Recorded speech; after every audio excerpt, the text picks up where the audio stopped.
everyone. This begins the video lecture for Criminal Justice 2313 for Chapter 1. You will be able to view each chapter individually. This is totally optional.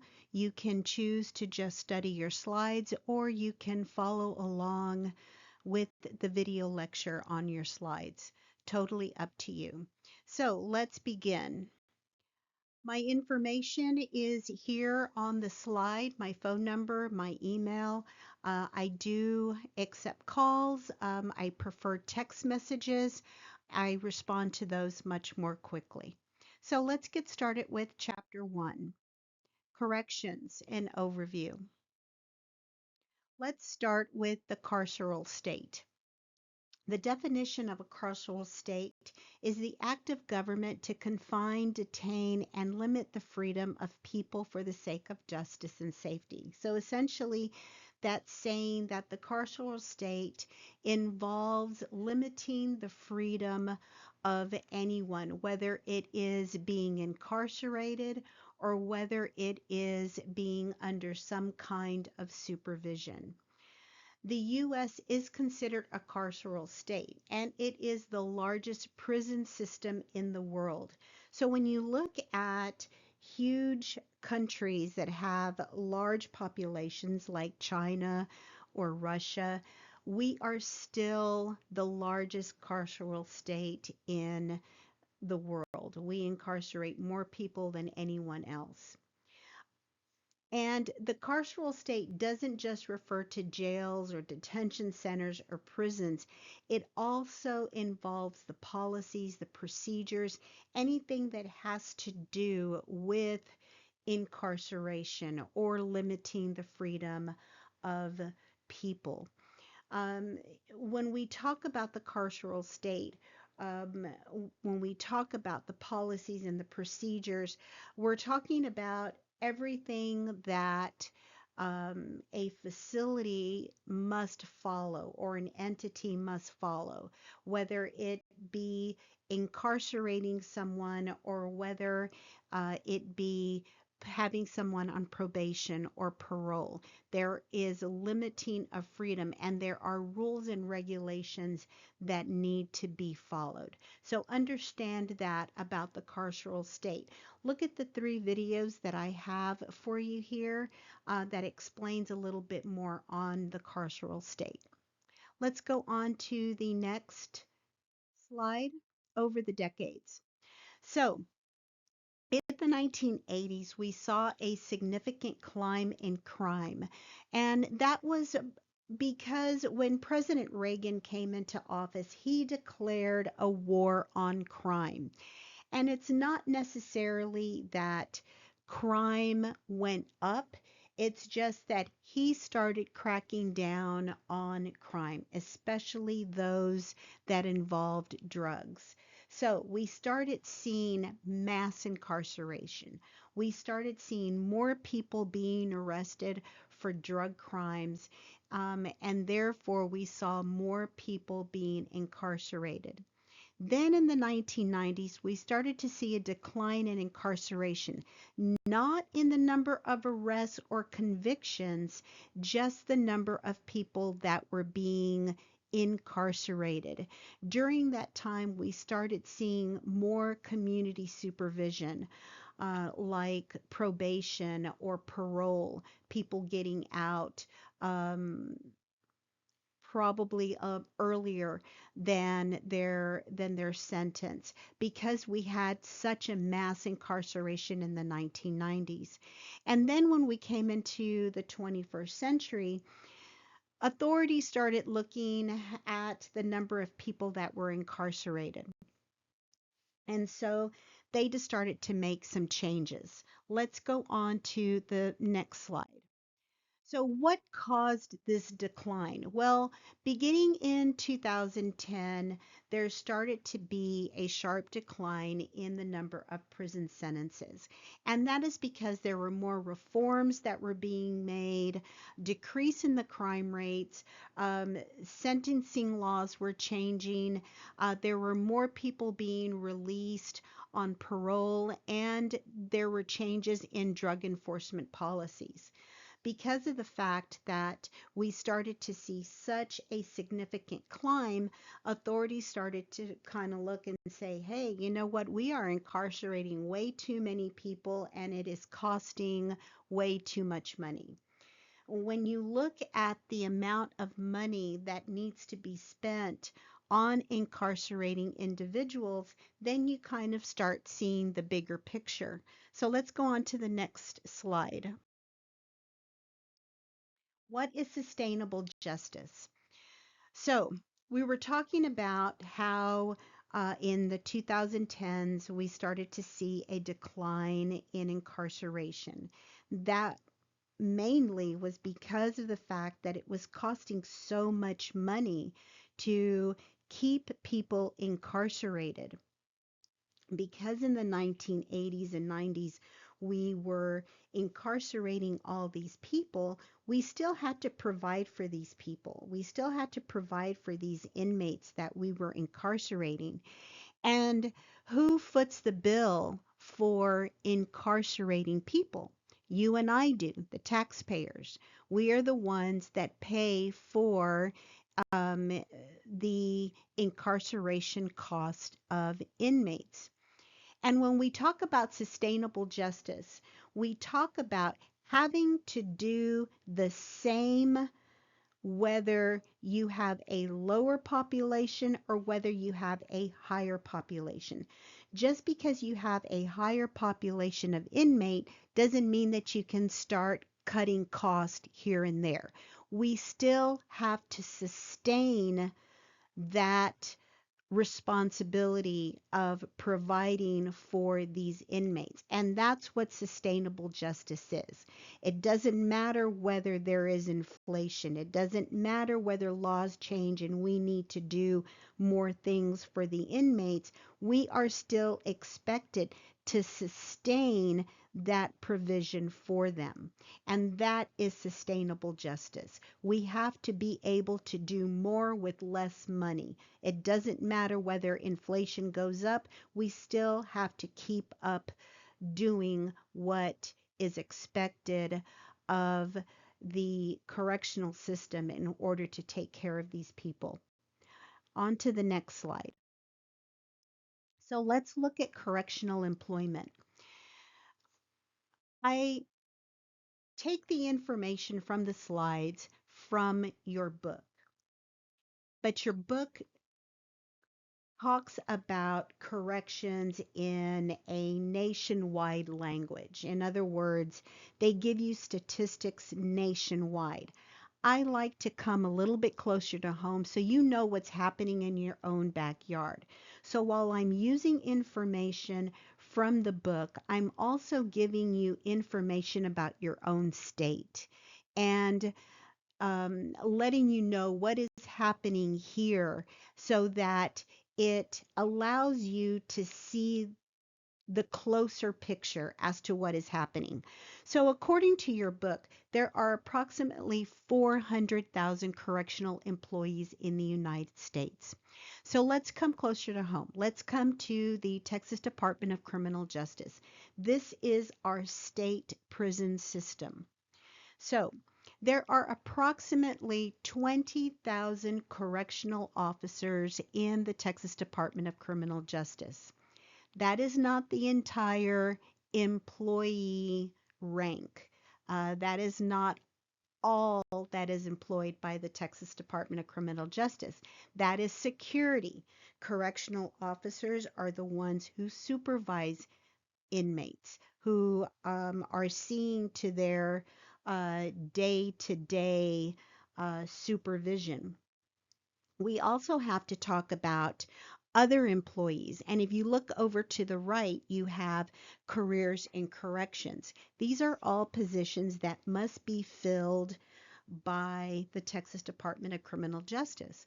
So when we talk about 20,000 correctional officers, this does not come close to the amount of people that are employed in the state of Texas under TDCJ. There are 104 prisons statewide in the Texas Department of Criminal Justice. And if you go to tdcj.texas.gov, you can find information regarding the incarceration numbers. We have approximately 145,000 inmates currently that are being incarcerated. When I was with the Texas Department of Criminal Justice in the late 90s and early 2000s, I was there when that influx of mass incarceration was already in place. There were approximately anywhere between 175 and 181,000 inmates being incarcerated in the state of Texas at that time. So you can see how over the years that number has gone down. Now, I have $61.63 per day to house an offender. That has gone up a little bit. That is probably now at about $63 a day. So let's do the math. When you take $63, multiply that by 365 days out of the year, you come up with what it cost to house one inmate for 1 year. Now then, let's take that amount and multiply it by 145,000. And you come up with this number that is crazy. That is what taxpayers are paying every year to house this number of inmates. So you can see how it is very important to the taxpayer to make sure that the state is spending its money in a way that's going to be beneficial for the taxpayer. Because you have to remember that when we're taking care of the inmates, they have to have a place to sleep. They have to have food. They have to have utilities. They have to have supplies. There are programs. There are overhead costs. So you can see how much money is involved when we talk about sustainable justice and having to take care of inmates with what is being funded. Let's go on to the next slide. Crime. To understand corrections, you also have to understand what crime and the correctional facilities that fall under the correctional institutional umbrella. And we'll get to the umbrella in just a second. So there are three types of crimes that are committed. There are felonies, misdemeanors, and infractions. Let's start with the least. Let's start with infraction. Infraction is probably a ticket, something very minor, a local ordinance that's broken. And a local ordinance is a city law, something that the city council has put into place and is a city law. What a city law here in San Antonio may not be the same city law that is in Austin. So those are local ordinances, and those are usually punishable by a fine. Sometimes it can result in a short-term incarceration. For example, not paying traffic tickets, not paying parking tickets. That can end up in maybe a 3-month incarceration. Those are infractions. Then misdemeanors. Those are minor violations that usually result in less than 1 year or up to 1 year in the county jail. And then, of course, you have felonies, which are the most serious crimes. Those are punishable by death or imprisonment for over a year. So usually a felony conviction that results in incarceration is going to be probably 2 years or more. And that will have you go to the state prison. And so the felonies are the ones that people are incarcerated for in the state prison system. Go ahead and look at that video over felony misdemeanors and infractions, and it gives you a little bit more information on those. Okay, let's go on to the next slide. Now let's look at the umbrella. So I want you to look at the criminal justice system as an umbrella, as a whole. And under that umbrella, you are going to find three categories. You're going to find law enforcement, the court system, and the correctional system. These are the categories that make up the criminal justice system. So let's break it down. Let's look at law enforcement. What is the responsibility of law enforcement when it comes to the criminal justice system? Well, law enforcement is there to enforce the law. They are simply there to enforce what our politicians have placed as a law. Um, all laws must be passed through our state Congress. And those laws that are passed, those crimes that are passed, are penal codes that are laws. So, law enforcement is responsible for enforcing that law. They are not there to decide whether someone is guilty or innocent or say that they need to be incarcerated. They are simply enforcing the law. And they have the responsibility of gathering evidence, factual, forensic, circumstantial, or concrete. Once that evidence is gathered, that's when the second category comes in, the court system. The court system is going to determine whether or not there is sufficient evidence to garner a charge, an indictment. And once it gets to that point, there are three major players involved.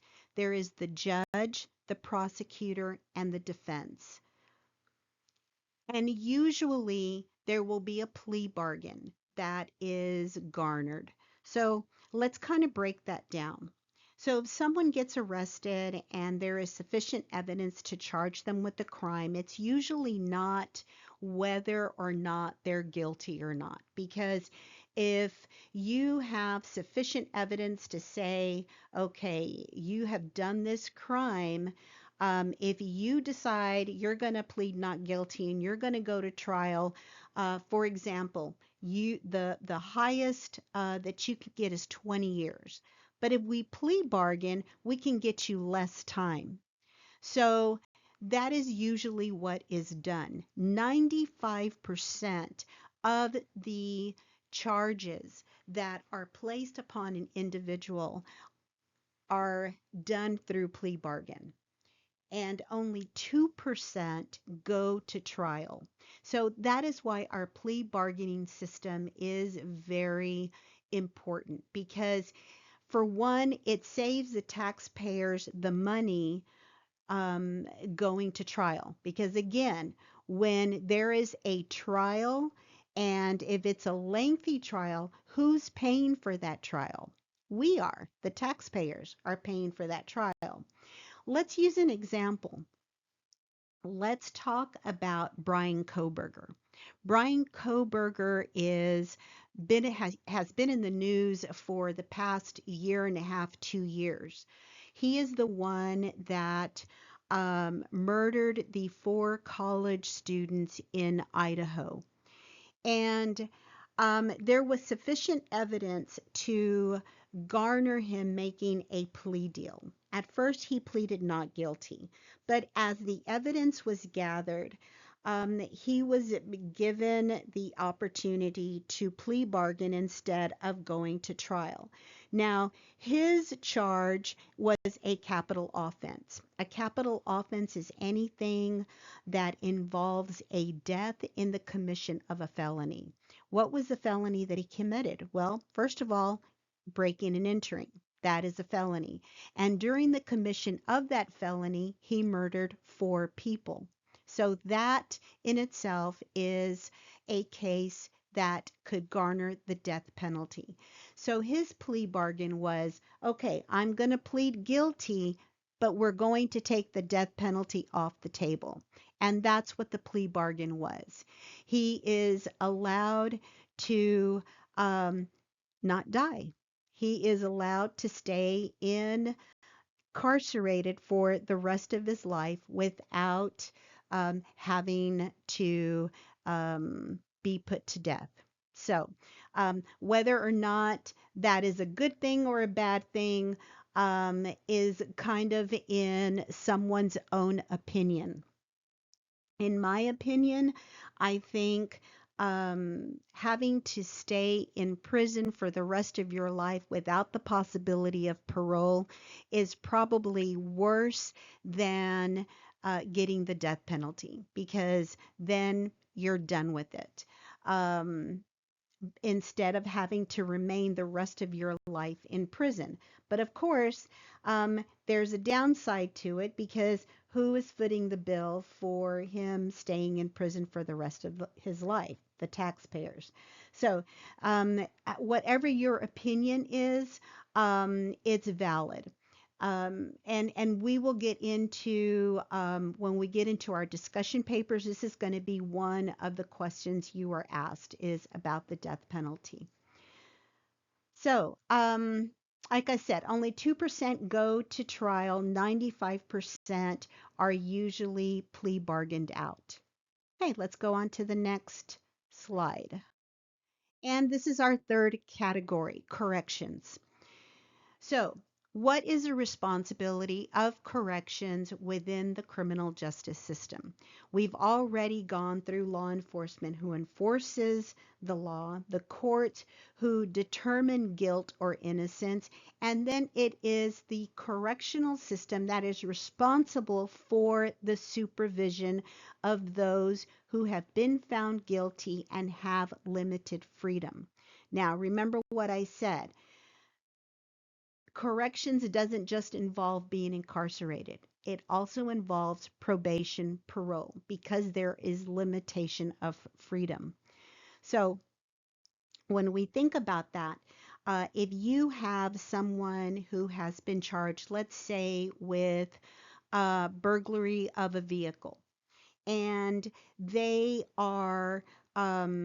have done a plea bargain and they have plea bargained out to maybe 5 years probation.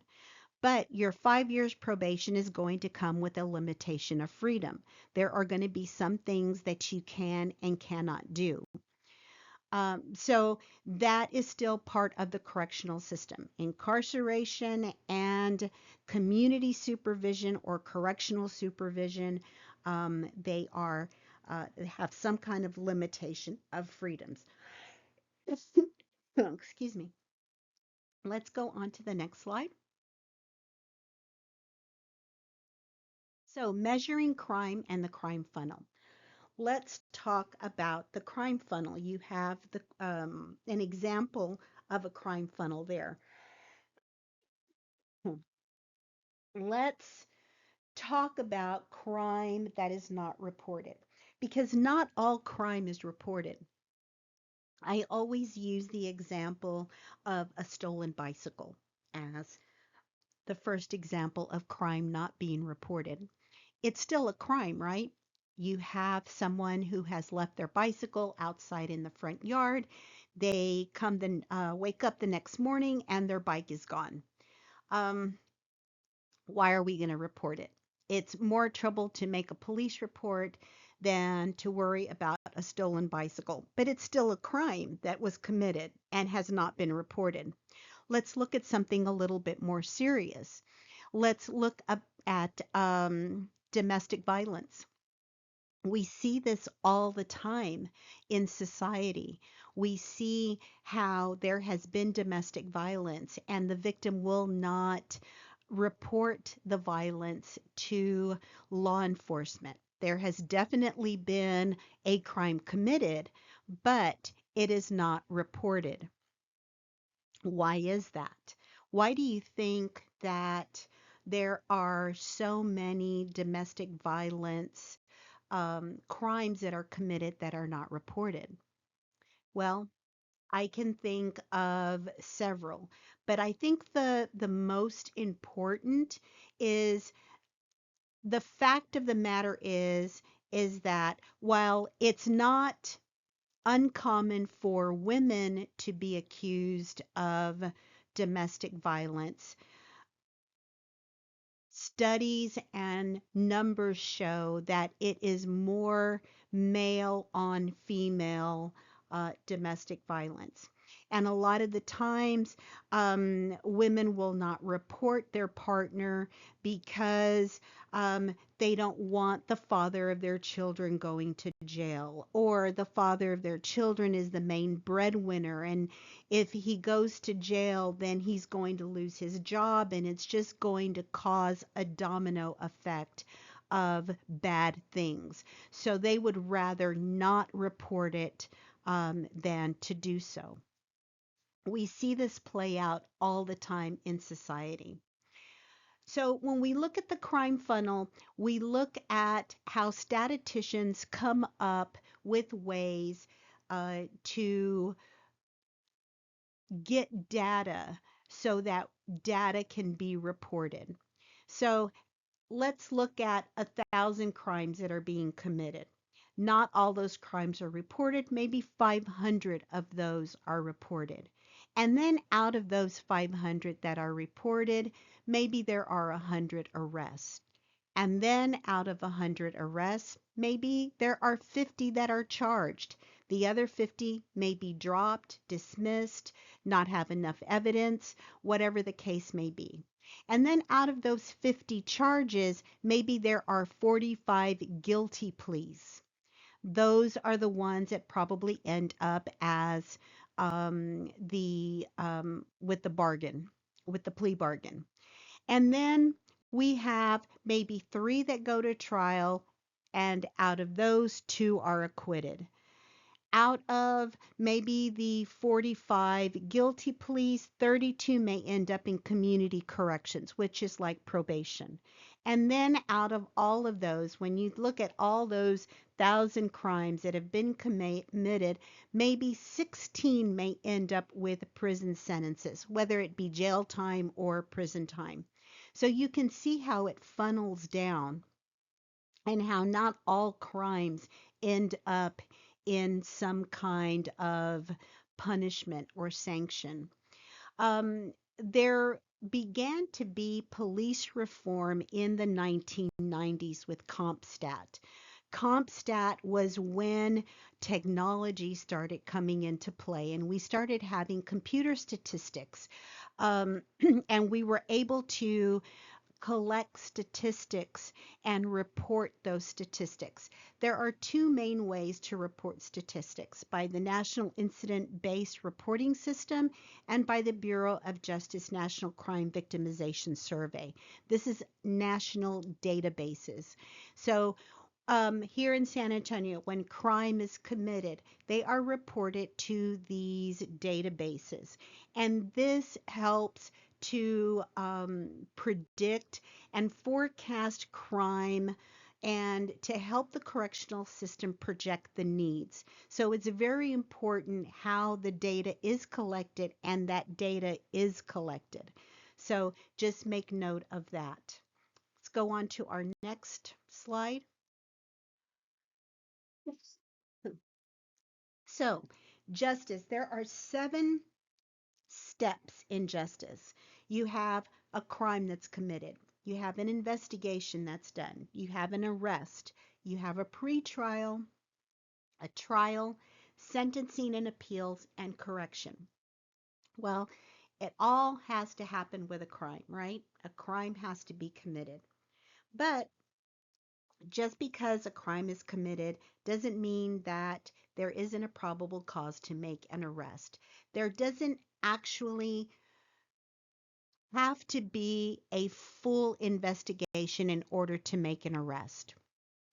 For example, let's use domestic violence again as an example. Um, Police are called out. The victim is beaten up, and the person who has beat the person up is there, admits that, yes, I assaulted this person. That is enough probable cause to make an arrest. It is after that point where it is the responsibility of the police to gather the information, to gather the evidence. They take pictures of the victim. The victim goes to the hospital. There are hospital reports. There are eyewitness reports. All that information is gathered by police. And then you have the pre-trial, the trial, sentencing, and corrections. Let's go to the next slide. So, in breaking it down, you have an arrest that is made. They're taken to jail. There is a plea that is entered through the magistrate. The magistrate is the one who will determine if there is a bond, whether or not that person can be released on their own recognizance, or whether there is no bond. The magistrate will also set some conditions, what they can do and what they cannot do. Um, okay, we're going to put you on a ankle monitor and you can only go beyond this distance, or you have to be under house arrest. Those are conditions. They're not convicted, but in order to keep mass incarceration down, in order to keep those jail numbers down, we're going to let you serve out your time at home. Or we're going to let you serve out your time because you need to go to work, but you're going to wear this ankle monitor because you cannot come within a certain distance of whatever, or you must stay within this perimeter. Those are conditions that are set. Also, judges can set conditions like you have to come in every week for alcohol testing or for drug testing or wear an alcohol monitor. These are all different conditions that the judge or the magistrate can set. And then once you this is when you enter the pretrial stages and you get an attorney, you have a pretrial officer that is assigned to you, and you're released with these conditions.